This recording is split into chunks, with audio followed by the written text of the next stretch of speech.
Dan selanjutnya pemirsa, kita akan segera terhubung untuk membahas apa yang terjadi begitu dengan narasumber yang sudah terhubung bersama kami secara virtual, Kepala Pusat Kajian Keamanan Nasional Universitas Bayangkara, Pak Hermanus Listio kembali. Baik, kita segera terhubung dengan Pak Edwin Sembayang, Direktur Aset Manajemen dari. Kita sapa langsung Pak Edwin, selamat pagi. Selamat pagi Agung.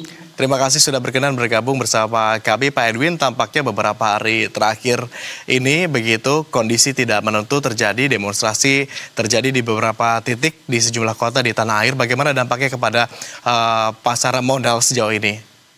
Ya, jadi market ini agak sedikit volatile, ini lebih merespon kepada market sentiment ya. Tetapi kondisi seperti ini sebetulnya dimanfaatkan oleh para fund manager ya, para investor itu sebetulnya untuk melakukan aksi pembelian karena penurunan yang terjadi atas market ini bukan karena fundamental tetapi lebih karena market sentiment. Nah, biasanya kalau penurunan akibat market sentiment itu reboundnya akan cepat. Jadi makanya ini opportunity sekali beli saham bagus ya kan dengan harga diskon. Begitu Agung kira-kira kondisi saat ini. Oke, saat ini sedang ramai juga gejolak sosial politik di mana banyak unjuk rasa terjadi begitu ya, yang tersebar di beberapa titik. Bagaimana Anda melihat gejolak sosial ini mempengaruhi kalau begitu kondisi psikologis pasar, Pak Edwin? Iya, jadi kalau misal kita lihat ini lebih karena apa? Market ini kan lagi menunggu sebetulnya apa sih respon dari teman-teman yang demonstrasi tersebut ya.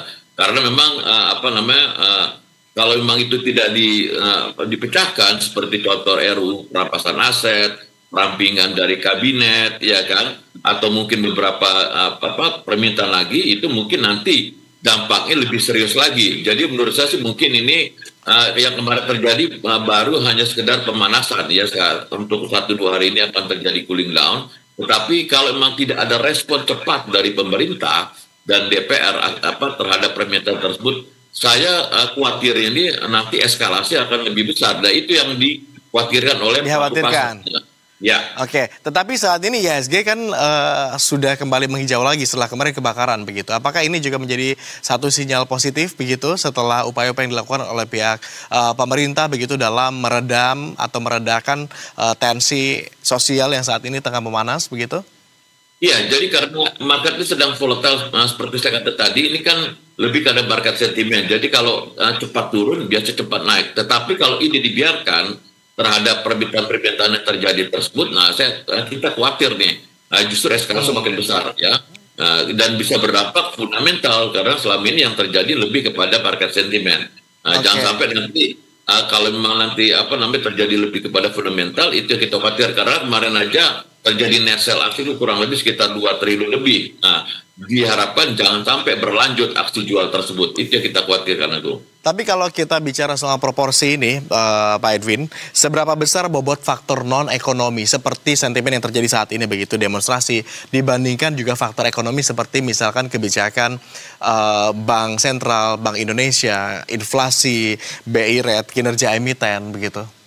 Ya, kalau misal kita lihat, ini kan akan mengikuti. Kalau memang nanti market sentiment itu tidak terlalu bagus, dan berkepanjangan kan nanti pergerakan dari ekonomi juga nanti akan terganggu. Jadi akan sia-sia kalaupun nanti kita akan berubah suku bunga, ya seperti contoh, ya. Jadi jangan sampai market sentiment yang sifat tadi ini hanya sementara, tetapi nanti akan berlanjut menjadi jangka menengah panjang dan itu akan pasti berdampak kepada bisnis, terhadap pergerakan ekonomi ya, sehingga itu yang akan kita khawatirkan ke depannya. Oke, jadi kalau kita bicara proporsi maka kita juga akan bicara soal korelasi begitu ya. Sentimen non ekonomi ternyata bisa juga berdampak pada sentimen ekonomi terhadap fundamentalnya begitu. Kalau begitu Pak Edwin, apakah ada indikasi capital outflow pasca demo kemarin begitu? Tadi Anda menyebutkan asing sudah lakukan net sell dalam jumlah besar. Ini apakah bukti bahwa asing juga sensitif terhadap stabilitas politik di tanah air? Ya, jadi kalau misalnya kita lihat Agung ya, sementara ini sebetulnya market ini masih cukup kondusif ya. karena kan sifatnya kemarin di weekend aja gitu loh. Jadi yang kita kita harapkan ini berlangsung terus menerus kondisi yang kondusif seperti ini gitu loh. Kalau memang nanti sebentar rame, sebentar lagi kondusif, nah itu yang tidak diharapkan oleh pelaku pasar sih, Mas Agung. Oke, justru tampaknya harusnya stabil begitu, nggak volatil ya. Bagaimana pandangan investor untuk jangka panjang kalau begitu? Ya, kalau jangka panjang sih mereka masih cukup optimis ya. Karena apa? Karena kalau kita dari data PMI terakhir ya udah di atas 50, lalu juga inflasi kita masih masih terjaga sekitar 2,3, lalu juga nilai tukar rupiah kita yang surprisingly kemarin tidak kemana-mana ya, masih sekitar 16,4. Nah ini cukup positif. Lalu kita lihat eksternal kan cukup kondusif juga, di mana The Fed akan akan nurun suku bunga di pertengahan September. Nah ini momentum seperti ini harusnya dimanfaatkan oleh pelaku pasar seperti itu. Akhir tahun apalagi biasanya rally panjang ini terjadi begitu ya?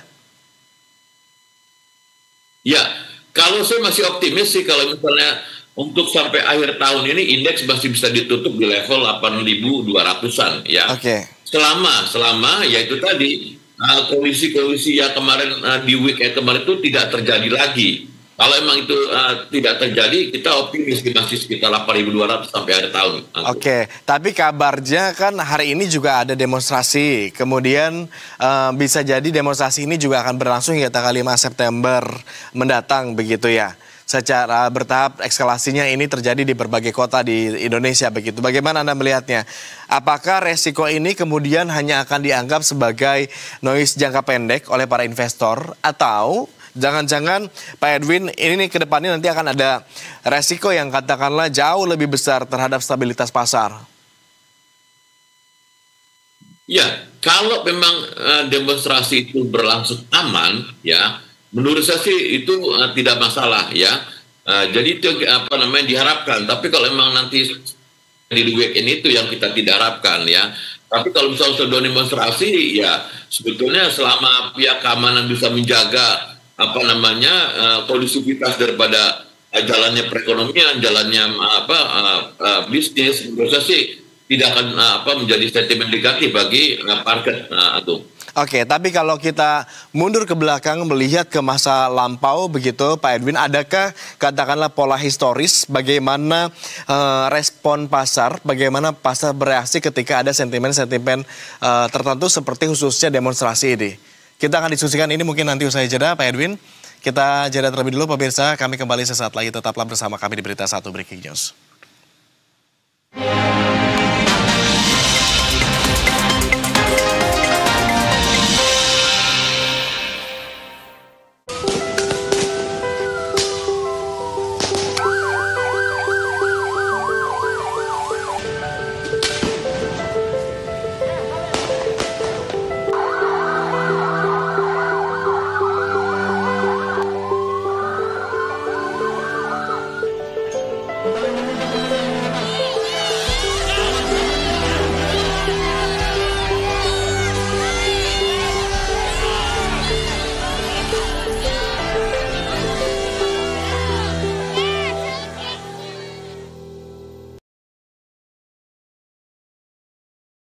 Betulnya contoh negara yang berhasil menjaga boundary ini tanpa terjebak pada mass surveillance. Kami akan segera kembali tetap di Investor Daily Talk. Saksikan Investor Market Today hanya di Berita 1, bersatu menginspirasi.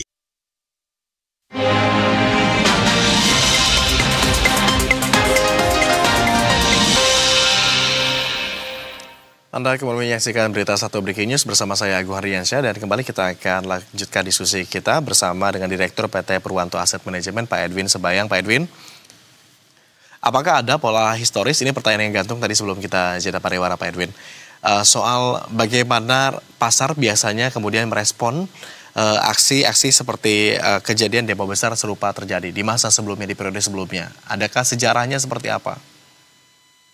Ya, jadi kita ambil yang paling ekstrim tahun 98, kebetulan pada waktu itu juga dan sudah berada di market ya. Nah, tahun 98 kan itu awalnya disebabkan oleh krisis keuangan ya, krisis mata uang ya. Dan itu terjadi juga di banyak negara ya. Dan itu memicu terjadinya pergantian kepemimpinan ya, terjadinya chaos ya. Lalu kedua ya, waktu itu kan lebih menjurus kepada ada salah satu ethnicity. Nah, perbedaannya saat ini adalah ekonomi kita kuat, lalu juga regional market juga kondusif ya. Lalu juga kita lihat ini tidak ada menjurus-menjur masalah soal SARA.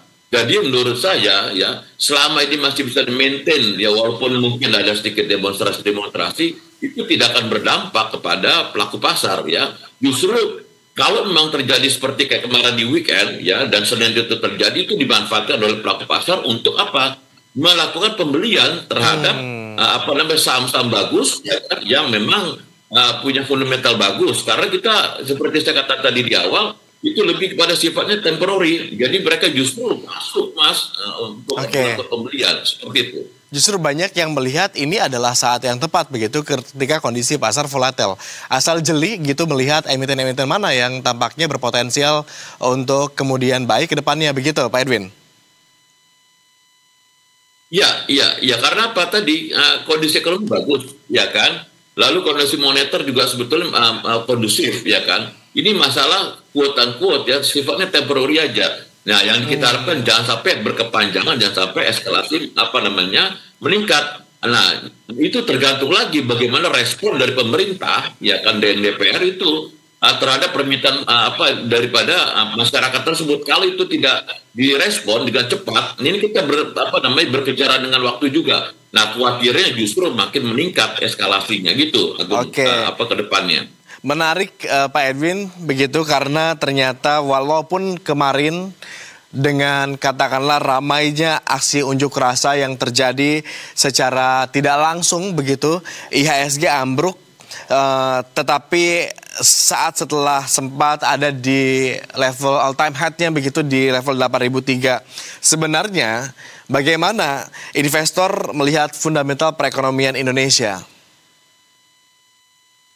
Iya, jadi kalau misal kita lihat the latest data ya, contohnya misal PMI di bulan Agustus sudah di atas level 51 ya. Lalu juga inflasi kita masih termaintain ya. Lalu juga kita lihat suku bunga juga trennya akan mengalami penurunan, mungkin akan turun sekitar 2-3 kali lagi ke depannya ya. Nah, ini membuat menjadi sentimen positif ya. Lalu kita lihat juga yield obligasi 10 tahun juga kan sekarang juga rendah sekitar 6,3. Nah, ini opportunity juga buat para emiten untuk bisa mereka raising fund melalui obligasi. Nah, kalau kita lihat dari sisi fiskal dan moneter itu sebetulnya kondusif ya. Nah, ini sebetulnya menjadi barang bagus, menjadi bahan bagus untuk kita melangkah ke depan selama kita bisa maintain itu tadi sisi dari market sentiment tersebut, Agung.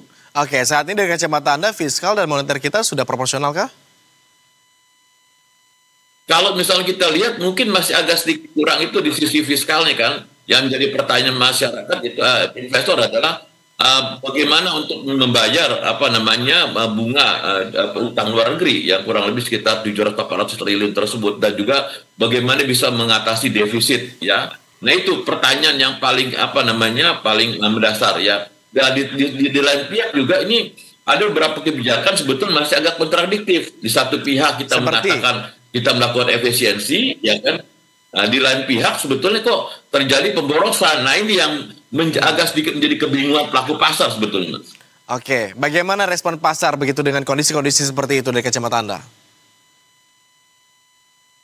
Ya, sebetulnya masih ada waktu ya sampai akhir tahun kalau memang kita bisa melakukan perubahan secara cepat ya. Nah, itu tadi seperti saya katakan, kalau memang ini kita lambat, tidak ada respon ya kan. Nah, ini akan menurut saya sih bisa berdampak negatif ke depannya. Tapi kalau pemerintah ya cepat menanggapi ya berbagai macam kebijakan yang tadi kontradiktif ya kan. Nah, lalu juga kita dikasih tahu transparan bagaimana mengatasi misalnya defisit tersebut, market akan sangat positif menanggapinya, Agung. Oke, bagaimana dengan pergerakan rupiah? Apakah event-event atau juga aksi demonstrasi yang terjadi dalam beberapa hari terakhir ini juga berdampak pada pergerakan rupiah? Nah, ini cukup menarik di hari Senin kemarin, ya kan? Karena kalau misal kita perkirakan tadinya kan mereka kita mengatakan mungkin rupiah berada di bisa tembus 17.000 ya. Tetapi dengan melihat cadangan devisa kita cukup besar, ya kan? Dan juga regional market sebetulnya mendukung, lalu juga dolar sebetulnya tren juga akan melemah. Jadi itu bagus sih sebetulnya kita bisa memaintain di level 16.400. Nah, ini yang menjadi juga sentimen positif sebetulnya. Hari ini IHSG terbalik seperti itu. Harusnya kita pun bisa cukup confident gitu ya, cukup pede karena ternyata rupiah tetap menguat di tengah situasi yang saat ini tengah terjadi begitu, Pak Edwin ya. Sektor apa kalau begitu yang paling diuntungkan atau paling juga dirugikan? Dampaknya berbeda-beda begitu untuk masing-masing sektor yang perlu kita cermati dalam kondisi seperti ini. Kita bahas ini usai jeda. Pak Edwin, tetaplah bersama kami pemirsa. Kami kembali sesaat lagi di Berita 1 Breaking News. Anda masih bersama kami di Berita 1 Breaking News dan kita akan kembali lanjutkan diskusi kita bersama dengan Direktur PT Purwanto Asset Management Pak Edwin Sebayang. Pak Edwin, Anda masih bersama kami? Tadi di jeda, sebelum jeda pariwara, ada pertanyaan yang sempat belum terjawab begitu terkait sektor apa saja yang paling terdampak dalam kondisi seperti ini? Yang paling terdampak sebetulnya adalah consumer ya, consumer cyclical dan non cyclical itu yang kita lihat. Lalu juga kita lihat di sini keuangan juga agak terdampak ya. Lalu juga kita lihat di sini ada sektor daripada properti juga kelihatannya lebih kepada jadi consumer related lah ya, itu yang mungkin dia akan terdampak. Mengapa properti juga ikut terdampak? Padahal kan properti begitu sensitif terhadap suku bunga. Iya, karena begini, kalau kita lihat ini kan lebih kepada return daripada sektor properti. Kalau misalnya kita katakan menyewakan apartemen, menyewakan rumah ya. Lalu juga kalau misalnya kita beli baru itu return itu hanya sekitar 3%. Itu lebih rendah kalau misalnya kita katakan investasi di reksadana pasar pasar uang aja net itu sekitar 5%, atau mungkin reksadana misalnya pendapat tetap sekitar 7% net ya, tanpa potong pajak ya. Nah, jadi kurang menarik ya. Lalu ke selanjutnya adalah sulit untuk menjual, misalnya katakan kita membeli properti ketimbang kita melakukan pembelian misalnya investasi di obligasi atau di reksadana pasar uang tersebut. Itu kira-kira lebih kepada return per tahunnya saat ini masih kurang menarik. Dalam kondisi-kondisi seperti ini tampaknya tidak begitu seksi untuk dilirik para investor begitu karena returnnya yang dinilai relatif lebih kecil ketimbang instrumen investasi yang lain. Strategi investasi seperti apa yang kemudian Anda rekomendasikan di tengah kondisi yang sedang tidak pasti seperti saat ini? Ya, kalau kita lihat ini dari awal tahun yang paling perform adalah reksadana pendapat tetap ya. Kurang lebih dia itu returnnya hampir sekitar 7-8% ya. Apalagi kalau misal kita kan tren suku bunga terus mengalami penurunan ya. Nah, itu pertama. Lalu kita lihat juga investasi di reksadana money market ya, yang netnya aja 5% atau setara dengan deposito sekitar 6,8% ya. Nah, selanjutnya kita lihat return di dalam emas ya. Emas itu memang paling outperform ya. Nah, itu juga mungkin bisa dijadikan acuan ya. Lalu juga kalau menurut saya sih selektif terhadap saham-saham ya, investasi saham selektif ya, itu mungkin juga akan bisa memberikan return positif. Itu yang terjadi. Kalau emas tampaknya jarang sekali kita mendengar begitu ya harganya turun gitu. Sesekali turun tetapi tidak signifikan. Yang sering terjadi adalah emas terus naik harganya begitu ya, soalnya sebagai safe haven. Bagaimana dengan obligasi? Obligasi sekarang menarik ya, karena apa? Tren suku bunga ini kan mengalami penurunan sehingga sekarang para investor institusi ya, seperti dana pensiun ya, asuransi, aset manajemen ya, mereka tuh sekarang udah mulai shifting ya dari obligasi yang tenor pendek ya 3-5 tahun, mereka udah berani masuk ke 10-15 tahun. Makanya obligasi-obligasi yang tenor panjang sekarang mulai menarik, mulai banyak diburu oleh pelaku pasar.